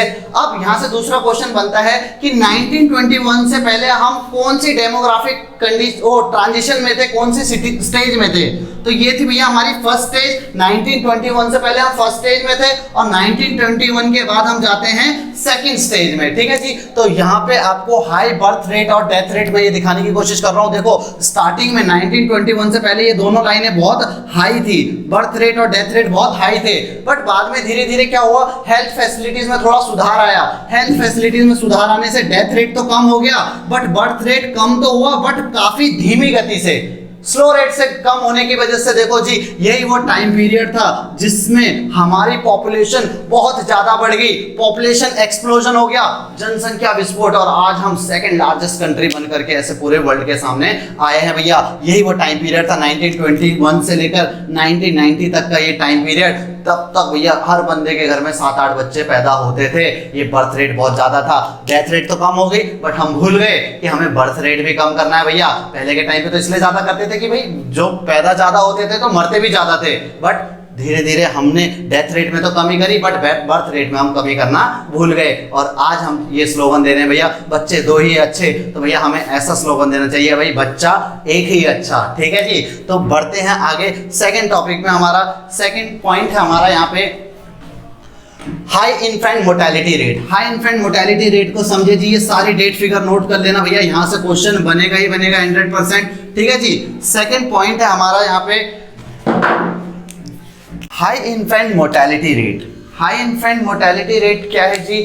उच्च शिशु मृत्यु दर। देखिए जी आजादी के समय हमारे देश में जो 1000 माएँ जब जन्म देती हैं तो उसमें जो भी बच्चे 1 साल पूरा होने से पहले अगर उनकी मृत्यु हो जाए तो उसे हम डेथ रेट में काउंट नहीं करते, उसे हम इन्फेंट मोर्टेलिटी रेट में काउंट करते हैं कि कोई भी बच्चा पैदा होने के 1 साल के अंतराल अगर वो मर जाता है तो वो हाई इन्फेंट मोर्टेलिटी रेट के तौर पे जाना जाता है, ठीक है जी। तो यही क्या था, बहुत ज्यादा थी, यानी 1000 माएँ जब जन्म देती थी तो लगभग 218 बच्चे पैदा होते ही मर जाते थे या 1 साल के अंदर मर जाते थे। तो ये डेटा फिगर आपको बहुत ही काम आएगा भैया, इंपॉर्टेंट पॉइंट है ये। यहाँ से क्वेश्चन बहुत ज्यादा बन रहे हैं हमारे, ठीक है जी। 218 आपको ये डेट फिगर याद रखनी है, बट आपसे प्रेजेंट में पूछे तो अब हमारा ये डेटा सुधर चुका है कुछ हद तक। 44 बच्चे लेकिन अभी भी 1 साल के अंदर हमारे मर जाते हैं, इसको हम हाई इन्फेंट मोर्टेलिटी रेट के तौर पे समझते हैं जी, ठीक है। अगला है हमारा एक्सट्रीमली लो लिटरेसी रेट, यानी जो साक्षरता दर है, यानी पढ़े लिखे लोग कितने थे आजादी के समय देश में? तो भैया इनकी संख्या सिर्फ 16%, 16% लोग जो पढ़े लिखे माने जाते थे। पढ़े लिखे की डेफिनेशन में आप समझ जाओगी, हमारे यहाँ पे लिटरेसी की डेफिनेशन सिर्फ इतनी है कि जो पर्सन लिख पढ़ समझ और नॉर्मल उसको कैलकुलेशन करना आता है ना, उसको हम पढ़ा लिखा कहते हैं। मतलब ये पूरी तरह से अनपढ़ उसे कहते हैं जो अंगूठा छाप हो भैया, जिसको साइन करने भी ना आते हो उसको अनपढ़ मानते हैं। कोई यहाँ पे एजुकेशन का क्राइटेरिया नहीं कि हमने यूं नहीं बोल रखा कि 5th पास, 10th पास, 12th पास, अगर हमने ऐसा कर दिया ना, 5th पास के हिसाब से हम लिटरेसी रेट अपनी डिसाइड करेंगे, तो भैया हमारे देश में 50% लोग अभी भी 5th पास नहीं होंगे। सरकार ने अपने डेटा को अच्छे सुधारने के लिए सिर्फ बना दिया कि भैया हमारे देश में लिटरेसी रेट बहुत ज़्यादा है, बट सही मायने में आज भी हमारी लिटरेसी रेट उतनी नहीं है। अगर हम उसके लिए एक एजुकेशन, एक होती है लिटरेसी और एक होता है एजुकेशन क्राइटेरिया रख ले तो क्लियर। 16% हमारे देश में लिटरेसी थी, जिसमें से फीमेल लिटरेसी सिर्फ 7% थी। तो आपको ये दोनों ही फिगर्स याद रखने हैं। एक्सट्रीमली लो लिटरेसी रेट थी हमारे यहाँ पे, साक्षरता दर की बहुत खराब स्थिति थी, ठीक है। लास्ट आता है जी आपका लो लाइफ एक्सपेक्टेंसी, यानी कोई भी बंदा औसतन किसी देश में कितने साल जीता है उसे उसकी जीवन प्रत्याशा कहते हैं, लाइफ एक्सपेक्टेंसी कहते हैं। तो भैया आजादी के समय हमारे देश में एक बंदा एवरेज जीता था सिर्फ 32 साल, 32 ईयर्स हमारी लाइफ एक्सपेक्टेंसी थी। 32 ईयर्स। अब बच्चे बोलेंगे कुछ कि नहीं जी हमारे तो दादा दूदा बहुत ज्यादा लंबे लंबे जी हैं, है कि नहीं। बट यहाँ पे हमें एवरेज निकालना है जी। पूरे देश का जब एवरेज निकलता था, कैसे एवरेज निकलता है भैया, तो उसमें आप सारी चीजें फैक्टर्स देखते हो कि भैया ड्रॉट्स पड़ते थे, फेमाइन्स होते थे, उन सब की वजह से कोई पैंडेमिक आ जाता था। जैसे आज के टाइम में कोरोना आ रहा है, पहले भी बहुत बीमारियां आती थी। तो जब पहले के टाइम पे कोई पैंडेमिक आता था ना, तो आज तो हमारे पास इलाज करने के लिए वैक्सीन है, सब चीजें हैं, बट पहले कुछ नहीं होता था। तो सारे के सारे गांव के गांव खत्म हो जाते थे। तो इससे जब हम पॉपुलेशन सेंसस करते थे तो उसका एवरेज निकालते थे, तो एवरेज में ये ईयर्स बहुत कम हो जाते थे। तो जो बंदा जीता था वो तो लंबा जीता था, बट नॉर्मली इंसान लंबा नहीं जीते थे, ठीक है जी। तो लाइफ एक्सपेक्टेंसी कितनी थी हमारी? 32 ईयर्स, मतलब कि निपट जाते थे जल्दी लोग। आज के हिसाब से अगर देखें, प्रेजेंट सिनेरियो में देखें जी, तो ये हमारी 65, 66 अलग अलग बुक में आपको अलग अलग डेटा दे रखा होगा, कहीं पर 68 भी दे रखा होगा। तो ये समय के साथ बढ़ती जा रही है लाइफ एक्सपेक्टेंसी। बट ये चीज जो आजादी के समय थी, इसके बहुत बुरे कंडीशन थी। तो भाई यहाँ से आपका कंफर्म एक क्वेश्चन आना ही आना है। आपका डेमोग्राफिक कंडीशन पूरा फिगर बेस्ड टॉपिक है, इसमें फिगर्स इतने सारे हैं कि भैया कोई ना कोई क्वेश्चन बनेगा ही बनेगा, 200% बनेगा भैया। तो भैया ये पार्ट मत छोड़ना वीडियो का, ठीक है। चलिए दोस्तों चलते हैं अगले टॉपिक की ओर। ब्रिटिश सरकार के भारत पे कुछ सकारात्मक प्रभाव, यानी ब्रिटिश गवर्नमेंट ने सब कुछ ही बुरा नहीं किया, कुछ उसके पॉजिटिव इंपैक्ट भी पड़े यहाँ पे। तो जी पॉजिटिव इंपैक्ट वो कैसे पड़े, ये एक तरह से उनका ही फायदा था, बट एट लास्ट वो भारत के लिए ही छोड़ के चले गए चीजों को। तो वो कुछ पॉजिटिव इंपैक्ट है हमारे। सबसे पहला पॉजिटिव इंपैक्ट जो हमारे को देखने को मिलता है, commercialisation of agriculture. Commercialisation of agriculture का मतलब है भैया कि हमने ये एग्रीकल्चर वाले टॉपिक में पढ़ा था कि ब्रिटिश गवर्नमेंट ने हमें कॉमर्शलाइजेशन सिखाया कि आप अपने खाने के लिए मत उगाओ। खाने के लिए जब हम उगाते थे अपने सिर्फ, तो उसको हम कहते थे सब्सिस्टेंस फार्मिंग। ब्रिटिश गवर्नमेंट ने कहा सिर्फ खाने के लिए नहीं उगाना, बेचने के लिए भी उगाना है। सेल के पर्पस से आप चीजों को प्रोड्यूस करोगे तो इससे आपका तो फायदा होगा ही होगा, मतलब अपने लिए तो पूरा मिलेगा, उसको आप बेच करके प्रॉफिट भी कमा सकते हो। तो ये चीज सबसे बढ़िया चीज हमें सिखाई ब्रिटिश गवर्नमेंट ने, कॉमर्शलाइजेशन ऑफ एग्रीकल्चर। दूसरा, इन्होंने हमारे लिए जी अच्छा ट्रांसपोर्ट सिस्टम डेवलप किया। ट्रांसपोर्ट सिस्टम एक हम बोल सकते हैं कि इन्होंने हमारे लिए, अभी पिछला ही टॉपिक था हमारा इंफ्रास्ट्रक्चर, रोड्स डेवलप किए, रेलवे डेवलप की हमारे लिए। तो एक तरह से रोड्स और रेलवे को कहते हैं भैया, इसने हमारे देश में सारे कल्चरल बैरियर्स को खत्म कर दिया। मतलब भारत में आप कोई बंदा नॉर्थ का है तो वो अब इजीली साउथ की सैर कर सकता था भैया। ट्रेनों ने एक पूरी कनेक्टिविटी, एक जाल बना दिया पूरे भारत में, जिससे एक जगह से दूसरी जगह में जाना इजी हुआ। और हमारे देश के जो कल्चरल बैरियर्स थे कि हम साउथ इंडियन फूड नहीं खा पाते थे, आज हम साउथ इंडियन फूड इजीली खा सकते हैं। वहां जाकर के वहां के कल्चर को देख सकते हैं। हमें नॉर्थ ईस्ट जाना है, वहां जा सकते हैं। तो ट्रेन ने आकर के एक हमारे कल्चरल बैरियर्स को खत्म किया। तो अच्छा उन्होंने हमें एक ट्रांसपोर्ट सिस्टम दिया। तीसरा, चेक ऑन फेमाइन्स। चेक ऑन फेमाइन्स का मतलब भैया, हमारे देश में कई बार अकाल सूखा, 1943 के फेमाइन्स आपको पता है, बंगाल फेमाइन, तो ऐसी सूखे पड़ते रहते थे भैया देश में। 1965 में भी एक बार यही दिक्कत आई थी। तो ऐसे में इन चीजों को सॉल्व करने के लिए हमारे लिए अच्छा ट्रांसपोर्ट सिस्टम डेवलप करके गए कौन? ब्रिटिशर्स। अब रोड जो गांव देहातों तक रोड पहुंचती थी, उस रोड की मदद से अब हम उन बैकवर्ड एरियाज में भी खाना पहुंचा सकते थे, जहां पे सूखे की वजह से बहुत ज्यादा लोग मर जाते थे। तो एक तरह से चेक ऑन फेमाइन्स हमें देखने को मिलता है यहाँ पे, ठीक है जी। चौथा, monetary system of exchange. Monetary system of exchange मतलब इन्होंने हमें मुद्रा का यूज करना सिखाया, मनी का यूज करना सिखाया। अभी तक हमारे देश में सिस्टम चलता था जी बार्टर सिस्टम ऑफ एक्सचेंज, यानी जहां पे हम गुड्स के बदले गुड्स को एक्सचेंज करते थे। तो इन्होंने हमें मनी को इंट्रोड्यूस करके दिया और कहा कि आप मनी से चीजों को एक्सचेंज कीजिए। तो एक बहुत बढ़िया चीज हमें तैयार करके दी इन्होंने, मॉनेटरी सिस्टम ऑफ एक्सचेंज। पांचवा जी, एक इन्होंने हमारे लिए बहुत बढ़िया एडमिनिस्ट्रेटिव सेटअप तैयार करके दिया। एडमिनिस्ट्रेटिव सेटअप का मतलब है भैया कि देश ब्रिटिश गवर्नमेंट जो है वो तो 1945 में ही हमारे देश से जाना चाहती थी। क्यों? क्योंकि जब ये वर्ल्ड वॉर 2 में हारने वाली थी लगभग जर्मनी से, तो उस टाइम पे ब्रिटिश गवर्नमेंट ने हमसे मदद मांगी और कहा कि भैया हम आपको आजाद कर देंगे अगर आप हमारी इस युद्ध में मदद करते हैं। तो भैया हमने युद्ध में मदद करी, उनको जिता भी दिया।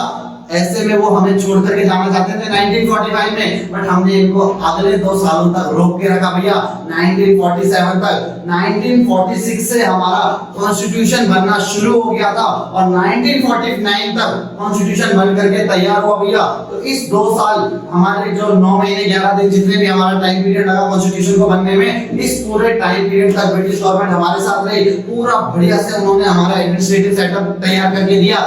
भैया हम तो गुलाम थे जिंदगी भर, पहले मुगलों के फिर ब्रिटिशर्स के। तो ऐसे में हमें कैसे पता चलेगा कि देश को कैसे चलाना है? तो पूरा एडमिनिस्ट्रेटिव सेटअप हमें तैयार करके दिया किसने? ब्रिटिश गवर्नमेंट ने। तो आज भी हम अपने एक पार्लियामेंट यूज करते हैं तो ब्रिटिश गवर्नमेंट की बनाई हुई है। आजादी के बाद हम एक पार्लियामेंट नहीं बना पा रहे अपने लिए अलग से। तो देखो एडमिनिस्ट्रेटिव सेटअप तैयार करके दिया। तो ये कुछ ब्रिटिश गवर्नमेंट के हमारे ऊपर बहुत अच्छे इंपैक्ट पड़े। ये अच्छे इंपैक्ट तो सारे उन्होंने अपने लिए की थी चीजें, बट एट लास्ट उनको छोड़नी तो हमारे लिए पड़ी। इसीलिए तो ब्रिटिश गवर्नमेंट ने हमारे देश में कोई भी इंडस्ट्री सेटअप नहीं करी थी कि उसको यहाँ छोड़ना पड़ जाता तो उनको दिक्कत होती। सारी इंडस्ट्री सेटअप करी कहाँ पे? ब्रिटेन में। तो भाई ये कुछ हमारे पॉजिटिव इंपैक्ट हैं ब्रिटिश गवर्नमेंट के, ये काफी इंपॉर्टेंट है। यहाँ से क्वेश्चन आपका बन सकता है फैक्ट बेस्ड। ठीक है जी, चलते हैं अब अपने अगले टॉपिक। चलिए दोस्तों बढ़ते हैं इस चैप्टर के last but most important topic पे, जहां से क्वेश्चन बन सकता है भैया। देखते हैं भाई some important points of first chapter. देखिए जी, सबसे पहला इंपॉर्टेंट टॉपिक आपको देखना है यहाँ पे, the great old man of India के नाम से कौन जाना जाता है भाई? तो इनका नाम आपको अपने दिमाग में बिठा लेना है जी, दादा भाई नारोजी। दादा भाई नारोजी क्यों इतने फेमस हुए जी? ये बंदे बड़े ग्रेट थे भाई। इन्होंने जेल में बैठे बैठे देश में गरीबी का पता लगा दिया, देश की नेशनल इनकम कैलकुलेट कर दी, देश की पर कैपिटा इनकम कैलकुलेट कर दी। तो ऐसा बंदा कहां मिलेगा भाई? जेल में बैठ के इसने ये सारी चीजें पता लगा दी। तो बहुत बढ़िया इंसान थे। The great old man of India के नाम से जाने जाते हैं भाई Dadabhai Naoroji. First Indian who estimated national income and per capita income, राष्ट्रीय आय और प्रति व्यक्ति आय की गणना जो इन्होंने करी, सबसे पहले ये पहले भारतीय थे जिन्होंने ये काम किया। इसी के अलावा इनके प्रोपाउंडर बोला जाता है किस चीज के भैया? Drain of wealth theory. Drain of wealth theory के प्रोपाउंडर बोला जाता है इनको। ये पेपर में क्वेश्चन बन सकता है 1 मार्क्स में, ड्रेन ऑफ वेल्थ थ्योरी। अगला है जी नाम वीके आरवी राव। वीके आरवी राव का नाम इसलिए फेमस है कि इन्होंने पहले तो नहीं किया ये काम, बट सबसे बढ़िया ढंग से किया। जेल कॉस्ट ऑफ लिविंग निकाल करके दादा भाई नौरोजी फर्स्ट नंबर पे तो आ गए, बट वो एक कैलकुलेशन जो बोल सकते हैं हम एकदम करेक्ट नहीं थी, एक्यूरेसी नहीं थी उसमें। उस एक्यूरेसी को लाए हमारे सामने वीके आरवी राव। तो estimation of national income is considered most significant. सबसे बढ़िया जो इन्होंने नेशनल इनकम फाइंड करी इंडिया के लिए, इनका नाम है जी वीके आरवी राव। पेपर में क्वेश्चन बन जाएगा आपका यहाँ से वीके आरवी राव के बारे में। अगला है जी the growth rate of national income was, मतलब आजादी के समय हमारी ग्रोथ रेट क्या थी, किस रफ्तार से हमारी इकोनॉमी भाग रही थी? तो आपको याद रखना है जी लेस देन 2%, यानी बिल्कुल भी प्रोडक्शन नहीं हो रहा था गुड्स एंड सर्विसेज। और पूरे चैप्टर में हमने यही पढ़ा कि किस तरह से हमारा एग्रीकल्चर बैकफुट पे चल रहा था, इंडस्ट्रियल सेक्टर बुरे हालात थे। तो इस हिसाब से हमारा जो प्रोडक्शन है लेस देन 2% होता था भाई। और इसी के अलावा हमारी जो पर कैपिटा इनकम है वो भी 0.5% के करीब रहती थी। तो यहाँ से क्वेश्चन बन सकता है कि लेस देन 2% जो आपकी जीडीपी ग्रोथ थी। ठीक है जी। अगला है जी एक और बहुत फेमस क्वेश्चन है ये कि मलमल muslin was the first finest variety of muslin, मतलब मुस्लिम जो है एक ढाका में मिलने वाला, जो आज का बांग्लादेश में ढाका है ना, इसको पहले ढाका कहते थे। तो यहाँ पे एक बहुत ही मलमल का कपड़ा मिलता है, आपने सुना होगा मलमल का कपड़ा। तो भाई वो मलमल जो रेशा है वो यहीं से मिलता है। तो ये बहुत फेमस था मलमल, इसके बारे में भी आपको याद रखना है जी, कहाँ मिलता है, ढाका बांग्लादेश में, ठीक है। सबसे फाइनेस्ट मुस्लिम के तौर पे इसको देखा जाता है। इसके अलावा जो TISCO, Tata iron steel company कब स्टैब्लिश हुई, इसकी डेट याद रखनी है जी। टिस्को स्टैब्लिश हुआ है 1907 में। तो भैया वीडियो के लास्ट में, सही बट बहुत इंपॉर्टेंट टॉपिक छिपे हुए हैं यहाँ पे वीडियो के लास्ट में, तो भाई वीडियो को अंत तक जरूर देखना भाई, ठीक है। पॉवर्टी एंड फेमाइन्स नामक पुस्तक किसने लिखी जी? तो ये एक बहुत बड़े इकोनॉमिस्ट है हमारे आजाद भारत के, प्रोफेसर अमर्त्य सेन। देखो जी, प्रोफेसर अमर्त्य सेन को जाना जाता है कि इन्होंने पाकिस्तान के डॉक्टर महबूब उल हक के साथ मिलकर के ह्यूमन डेवलपमेंट इंडेक्स को हमारे सामने लेके आए कि किसी भी कंट्री को एक रैंक दी जाती है ह्यूमन डेवलपमेंट के बेसिस पे, तो उसको लेके आए प्रोफेसर अमर्त्य सेन और doctor Mehboob ul Haq. But यहाँ पे आपके लिए क्वेश्चन बन रहा है कि पॉवर्टी एंड फेमाइन्स नामक पुस्तक किसने लिखी? तो आपको नाम याद रखना होगा भैया, किसका? अमर्त्य सेन जी का, ठीक है भाई। इसी के साथ भैया ये सारा चैप्टर आपका कंप्लीट हो चुका है। फर्स्ट चैप्टर से अब आप सारे क्वेश्चन कर सकते हो, अपने प्रैक्टिस सेट लगाना, और मैं भी आपके लिए जरूर जल्दी ही एग्जाम आइडिया के क्वेश्चन लेके आऊंगा। तो तब तक के लिए भैया आपका काम है पूरी की पूरी वीडियो को ध्यान से देखें, समझे चीजों को, और अपने पेपरों की तैयारी करें बच्चों। दोस्तों पेपर बहुत नजदीक है और आपकी मेहनत पहले ही तब में दिख जाएगी भैया, कितना बच्चा पानी में है, कितना काम कर रहा है बच्चा, ठीक है जी। तो आज की वीडियो को यहीं पे समाप्त करते हैं। इस वीडियो को ज्यादा से ज्यादा लाइक, शेयर और सब्सक्राइब करवाइए दोस्तों, उन लोगों तक इसको पहुंचा दीजिए, तो आपका बहुत बहुत शुक्रिया अदा कर सका हूं मैं, ठीक है जी। तो मिलते हैं आपको नेक्स्ट क्लास में, नेक्स्ट लेक्चर में। तब तक के लिए tata bye bye, see you, धन्यवाद।